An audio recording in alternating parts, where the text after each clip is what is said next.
back to another episode of PB and J. Obviously, I'm Jay. No PB this week. PB is very busy in April, so it's going to be a lot of J this month. Pastor had an amazing message on Sunday for Easter Sunday. Check out the Engrafted Word Family Church Facebook page to see exactly what he was talking about and just how good it was. The title of that message is "Who is Jesus?"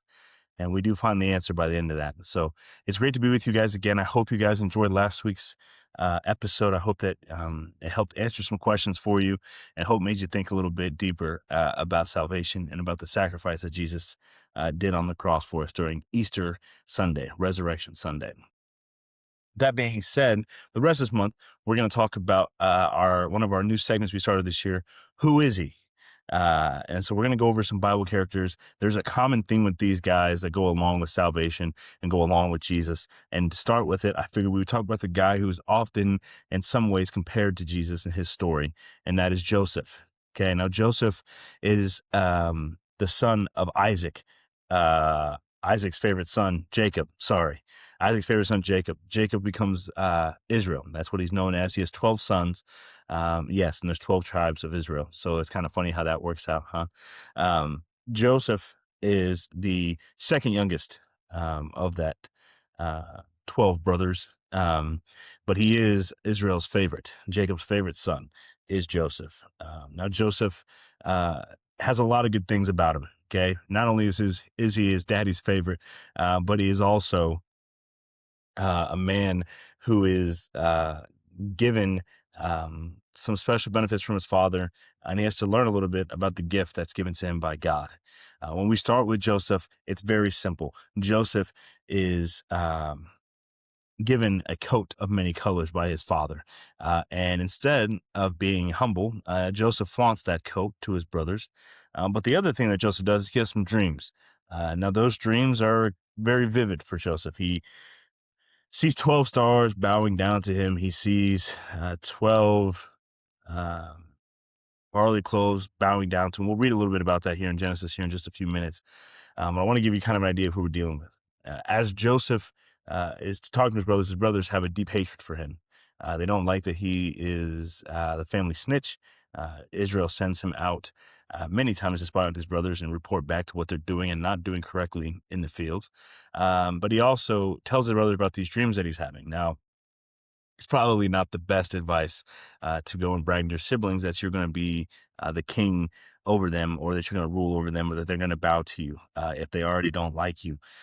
Joseph then is sold into slavery by his brothers after they kind of set him up. And they return back to Jacob, Israel, and tell him that Joseph is dead. They bring back the coat ripped up and dipped in lamb's blood. Actually, I think it's goat's blood. And they, Israel cries, tears his clothes, typical Old Testament stuff. After that, Joseph is in slavery. Now, when Joseph gets into slavery, he goes to Potiphar, which is like second in command underneath Pharaoh in Egypt. Joseph finds favor with Potiphar, which is good. And that's great because Joseph starts to learn a little bit about humility and learns about serving and staying truthful to God, how he was raised up by Israel. Potiphar's wife takes a liking to Joseph, but Joseph is a man of integrity. And so instead of falling for the snare, which is lust, which some of us struggle with, Joseph stood strong. And Potiphar's wife was so embarrassed and so hurt by that rejection from Joseph that she made some accusations against Joseph. I'll let you decide what you think those are. And as she does that, Joseph then struggles again as he gets put in prison by Potiphar for these false accusations against him. Now, in prison, Joseph is there for several years, and he meets two different guys. He meets a cupbearer and he meets a baker. Okay. Both these guys have dreams. Now, Joseph's gift is interpreting dreams, much like later on we see Daniel doing. And so he tells both men what these dreams mean. We'll talk a little bit about that in the scripture. I'm going to read to you. I'm not just going to tell you this. It wouldn't be PB&J if I didn't read a little bit of scripture. But he tells them what their dreams mean as he goes about that both guys get out of prison before Joseph does. Now, the baker kind of forgets Joseph, doesn't keep his word to Joseph because Joseph asked both those guys to remember him. But the cupbearer remembers. When the king is in anguish, Pharaoh is in anguish, the Joseph then finds a way to the king is having this problem. The cupbearer remembers Joseph interpreting dreams and tells the king that he knows a guy. And so Joseph gets called up from prison, gets to shower, shave, and be brought before the king. And he lets the king know that there'll be 7 years of excess and prosperity in Egypt and the 7 years of extreme famine in Egypt. Pharaoh then thanks Joseph and makes him second in command in Pharaoh's kingdom. Joseph makes a really great plan of how to storehouse all the excess that happens during the 7 years of prosperity. And when the 7 years of famine come, well, guess who comes back into the story? Joseph's 11 brothers. Now, Israel keeps back the youngest brother, Benjamin, in this when he sends. So the 10 brothers older than Joseph come to Egypt to ask for food. Now, some people argue that the Holy Spirit kind of clouds Joseph's appearance. Others just say he looks so different at being part of Egyptian culture at this point that his brothers don't recognize him. Joseph uses this to his advantage, tells them he can't help him unless he brings Benjamin. And when they bring Benjamin, then Joseph does some trickery to his brothers, kind of a get back, like all siblings do. And then Joseph reveals himself to his brothers. They all weep. Joseph brings them to live with him. And then, then the Bible continues to go on from there.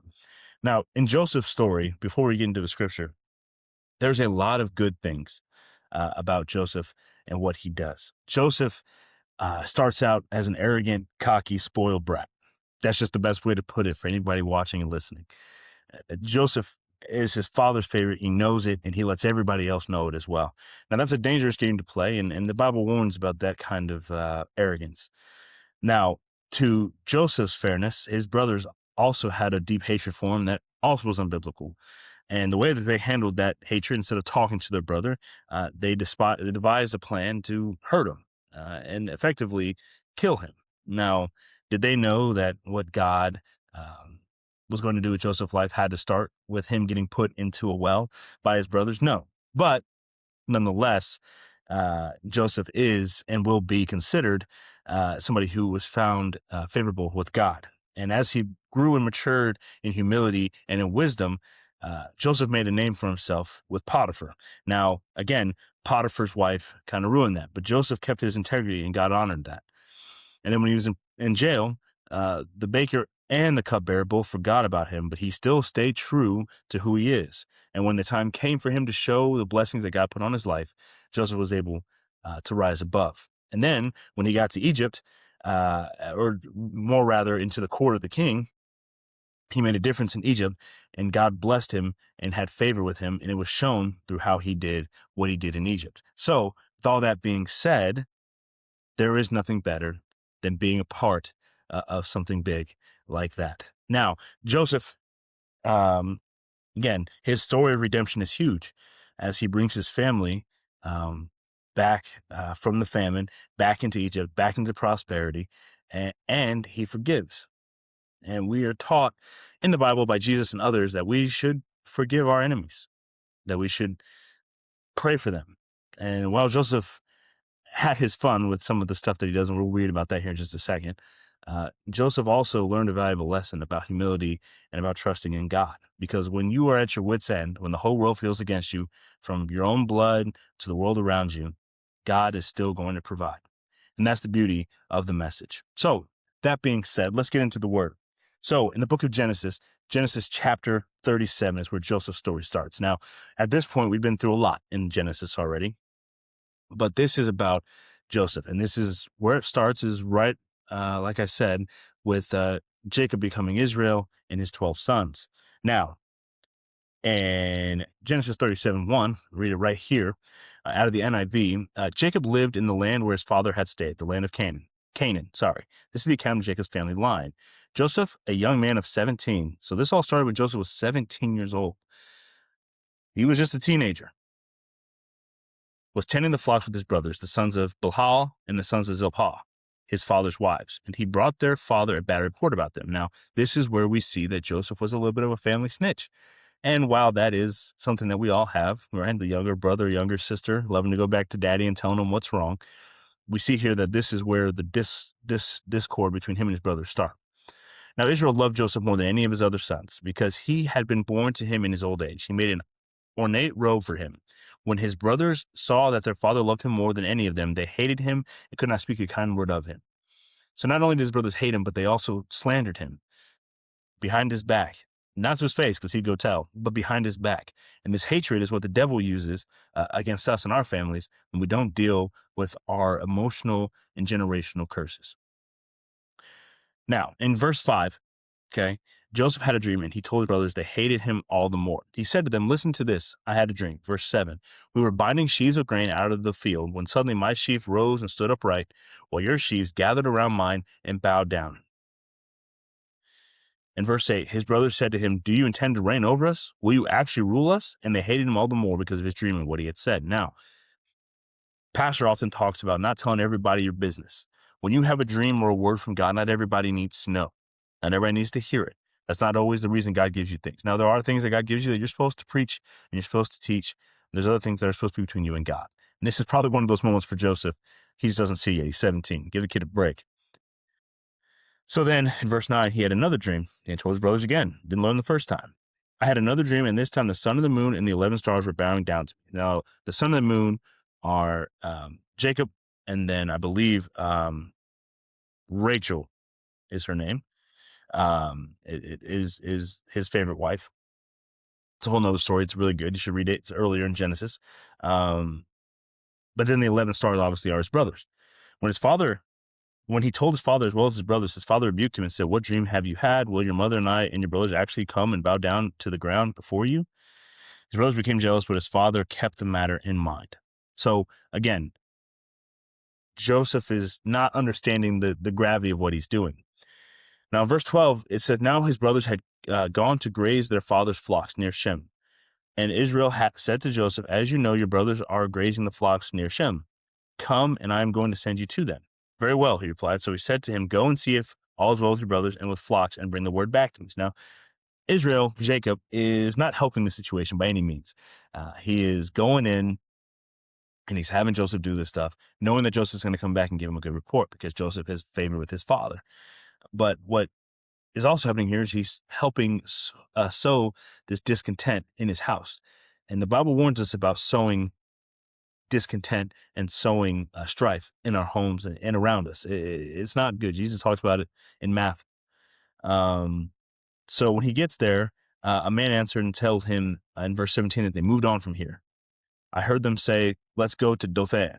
So Joseph went after his brothers. Now, Joseph didn't have to do that. He could have gone back home and told Israel that his brothers were not where they're supposed to be. But instead, he followed his brothers because he wanted to get them. He wanted to get the aha moment. But that aha moment now becomes God's aha moment for Joseph because this is where the journey begins. When they saw him in the distance and before he reached them, they plotted to kill him. Here comes that dreamer. They said to each other, come now, let's kill him and throw him into one of these cisterns, and they have ferocious animal devour him. And that's what they did. So Reuben heard it. And so let's not take his life. Do not shed any blood. Throw him in the cistern here in the wilderness, but don't lay a hand on him. Reuben said this to rescue him from them and take him back to his father.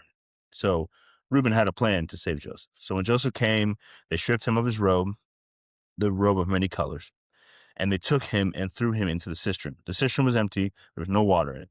As they sat down to eat their meal, they looked up and saw a caravan of Ishmaelites coming from Gilead. Their camels were loaded with spices, balm, and myrrh, and they were on their way to take them down to Egypt.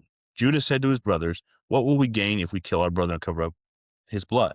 Come, let's sell him to the Ishmaelites and not lay our hands on him. After all, he is our brother, our own flesh and blood. His brothers agreed. So they went from wanting to kill him to Reuben trying to save him, to him getting sold into slavery. So they sell him, right? And that's pretty much the point there. And Joseph then gets sold to Potiphar in Egypt. Okay. In chapter 38, okay, there's a lot of other stuff that go on. They come back to Jacob, tell him that he's dead, which is unfortunate. In chapter 39, this is where Joseph and Potiphar's wife have their issue. Now, Joseph had been taken out of Egypt. This is verse 1 of chapter 39 of Genesis. Potiphar, an Egyptian who was one of Pharaoh's officials, the captain of the guard, brought him from the Ishmaelites who had taken him there. The Lord was with Joseph so that he prospered and lived in the house of the Egyptian master. So God is with Joseph. God is helping Joseph not only stay alive, but thrive where he is. So even when it looks like all things are down, if we keep our faith in God, he continues to prosper us. Joseph found favor in the eyes and became his attendant. Potiphar put him in charge of his household and entrusted to his care everything he owned. So again, because of the favor on Joseph's life, Potiphar recognizes that, and Joseph gets promotion from slave to head of the household in Potiphar's house. So it's time he put in charge all that he owned. The Lord blessed the household of the Egyptian because of Joseph. So now Potiphar is reaping the benefits of a believer because the believer is walking right with God. So sometimes we often, if we're doing the things right, those around us benefit, even if they don't necessarily believe, because God is prospering us and where we're at. We kind of see that with Abraham and Lot. We see that other places in the Bible as well. He did not concern himself with anything except the food he ate. Now Joseph was well built and handsome. Okay, that's in verse 6. And after a while, his master's wife took notice of Joseph and said, "Come to bed with me."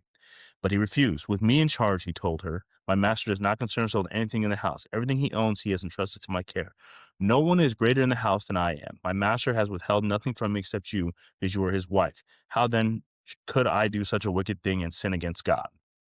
And then she spoke to Joseph a day after day, and he refused to go to bed with her or even be with her. One day he went into the house to attend to his duties. None of the household servants were inside. She caught him by his cloak and said, "Come to bed with me." But he left his cloak in her hand and ran out of the house. Now, she has been pestering Joseph after he said no. He said, "I'm not going to sin against my master. I'm not going to sin against God. You are his wife. He has entrusted everything else to me besides you because he trusts me not to do that. Why would I then do that?" And she continues to pester, and he continues to stand his ground. He continues to do his job, continues to be faithful and do right. And then one day, she just can't help it anymore. And that lust that she has for Joseph overtakes her. But the mistake that happens here is he left her cloak. So when she finally gets tired of the rejection, she ran out of the house, and look, she said to them, "The Hebrew has been brought to us to make sport of us. He came in here to sleep with me, but I screamed. When he heard me scream for help, he left his cloak beside me and ran out of the house." She kept his cloak beside her until her master came home. Then she told him the story. When his master heard this, he burned with anger. Joseph's master took him and put him in prison, the place where the king's prisoners were confined. But while Joseph was in there, the Lord was with him. He showed him kindness and granted him favor in the eyes of the prison warden. So the warden put Joseph in charge of all those held in the prison.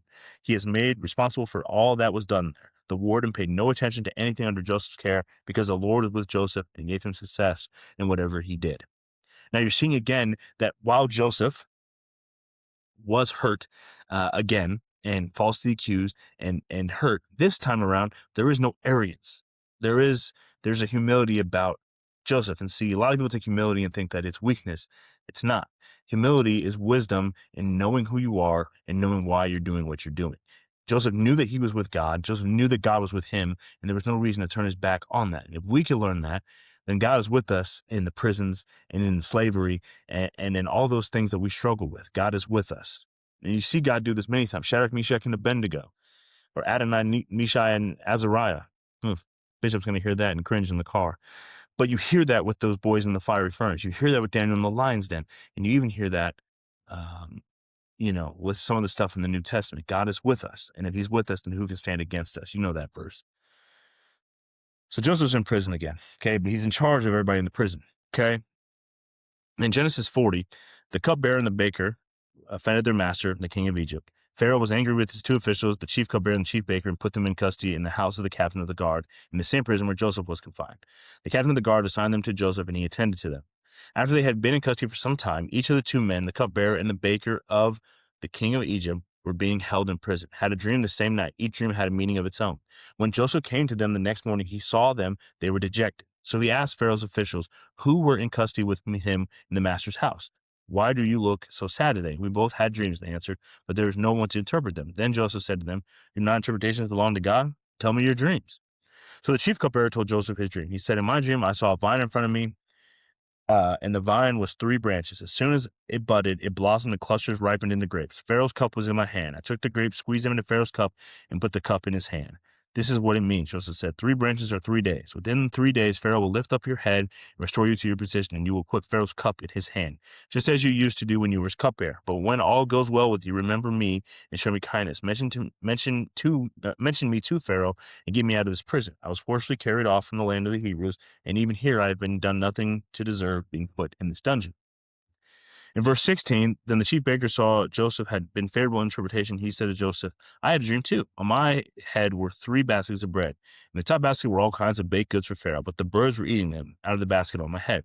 This is what it means, Joseph said. The 3 baskets are 3 days. Within 3 days, Pharaoh will lift your head and impale your body on a pole, and the birds will eat away your flesh. Now the 3rd day was Pharaoh's birthday, and he gave a feast for all his officials. He lifted up the heads of the chief cupbearer and the chief baker in the presence of the officials. He restored the chief cupbearer to his position, so that once again he put the cup in Pharaoh's hand. But he impaled the chief baker, just as Joseph had said to them in his interpretation. The chief cupbearer, however, did not remember Joseph. He forgot him. Now, there are some that believe that that was on purpose, that it was kind of wiped, that Joseph was kind of blocked out of his mind for God's glory to be given at the right time. But both things show that Joseph was so in tune with God, even in the depth of prison, right? And while he was in charge of the prison, he still was so in tune with God that he was able to interpret these dreams, and what he interpreted came to pass. But then in Genesis 41, Pharaoh has his dream, okay? And in Pharaoh's dream, he sees 7 sleek, fat cows next to 7 not so sleek and fat cows, so skinny, gangly looking cows, and they started eating the good cows up, and then Pharaoh wakes up. Now he couldn't figure out anybody to interpret the dreams. Then the chief cupbearer said to Pharaoh, today I'm reminded of my shortcomings. Pharaoh was once angry with his servants, and he imprisoned me and the chief baker in the house of the captain of the guard. Each of us had a dream the same night, and each dream had a meaning of its own. Now a young Hebrew was there with us, a servant of the captain of the guard. He told him our dreams, and he interpreted them for us, giving each man an interpretation of his dream. Things turned out exactly as he interpreted them to us. I was restored to my position, and the other man was impaled. So Pharaoh sent for Joseph. And he was quickly brought. When he had shaved and changed his clothes, he came before the Pharaoh. Pharaoh said to Joseph, I had a dream, and no one can interpret it. I cannot do it, Joseph replied, but God will give Pharaoh the answer he desires. So again, Joseph's taking himself out of it. He's not bragging about his goodness and his skill. He's giving the glory to God. Pharaoh told to Joseph his dream. Joseph then said, the dreams of Pharaoh are one and the same. God has revealed to Pharaoh what he's about to do. The 7 good cows are 7 years, and the 7 good heads of grain are 7 years. And it is one and the same dream. The 7 lean, ugly cows that came up afterwards are 7 years, and are 7 worthless heads of grain scorched by the east wind. They are 7 years of famine. So I kind of skipped over it, but not only are there cows, but there's good grain and there's bad grain that takes up the good grain. So Joseph is letting you know what exactly is going on. So God has shown Pharaoh what he's about to do, and then Pharaoh looked for discerning and wise men and put him in charge of the land of Egypt. Let Pharaoh appoint commissioners over the land to take 1/5 of the harvest of Egypt during the 7 years of abundance. They should collect all the food of those good years that are coming and store up the grain under the authority of Pharaoh to be kept in the cities for food. This food should be held in reserve for the country to be used during the 7 years of famine that will come upon Egypt, so that country may not be ruined by famine. The plan seemed good to Pharaoh and to all his officials, so Pharaoh asked them, can we find anyone like this man, one in whom is the Spirit of God? Then Pharaoh said to Joseph, since God has made all this known to you, there is no one so discerning and wise as you. You shall be in charge of my palace, and all my people are to submit to your orders. Only with respect to the throne will I be greater than you. So Pharaoh said to Joseph, hereby put you in charge of the whole land of Egypt. Then Pharaoh took his signet ring from his finger and put it on Joseph's finger. He dressed him in his robes of fine linen, put a gold chain around his neck. Now, to kind of speed read kind of what's going on here. So Joseph's plan is to take 1/5 of all of the harvest over the next 7 years and put it in storehouses in the cities so that there are no mistakes and there's food when the 7 years of famine come. Pharaoh likes his plan so much and realizes there's nobody better to do it than the guy who was able to interpret the dream and have the wisdom of God on him. So with that, Joseph is with Pharaoh. He now has made it to the pinnacle. And with all of that being said, Joseph made it there with his faithfulness. And because of his faithfulness and his justness with God, he is able to do something that a lot of us struggle with next, which is what most of us would do in this next part of Joseph's story, right? Is the people that wronged us, we like to pretend like we have to get back at them, okay? Joseph gets all this prosperity and gets all of this stuff the right way now. All the stuff that he got, all the favor he got, now he's earned it through his humility and his faithfulness. The next part is something that we struggle with in our own lives, and that's getting back at those who have wronged us. Now, Joseph understood that what his brothers did were wrong to him. And Joseph understood that where he was now was in the position of his dreams back then. Now, Joseph could have acted in two different ways here. Joseph could have used his power and hurt his brothers or sold them into slavery or gotten back at them, which is something that we would do. But because Joseph had this wisdom and this discernment that God gave him because God is with him and was going through him, Joseph decided to have a little fun at the expense of his brothers at first, but then came around in Genesis 42 and 43, where he was able to get his brothers to come back to Egypt and kind of tease them a little bit and then reveal himself to them. And then he treated them like family because that was the ultimate forgiveness. Now, after Joseph, right, did all that, he planted a silver cup in the bales of grain and then used that to imprison Benjamin, the youngest brother. So he promised that Benjamin would be safe and then when that happens, Joseph makes himself fully known to them as their brother.